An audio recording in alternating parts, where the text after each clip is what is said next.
In this short tutorial, you'll learn the step-by-step process of changing your bio in the Threads app. I'll show you the easiest way to change your bio and add a personal touch to your account. So make sure to watch this video until the very end to understand the tutorial properly. To get started, open up the Threads app and then tap on the profile button at the bottom right corner of the screen. And then tap on the Edit Profile button.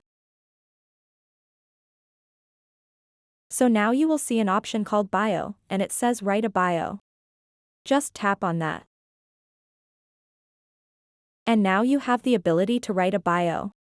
At the bottom, you also have the option to import the bio from Instagram.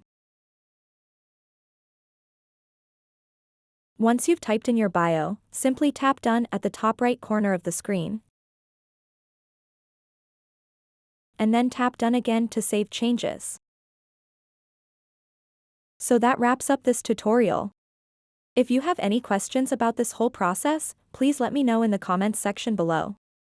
And if this video helped you out, please give it a big thumbs up and subscribe to this channel for more tutorial videos like this one. Thank you so much for watching and have a good day.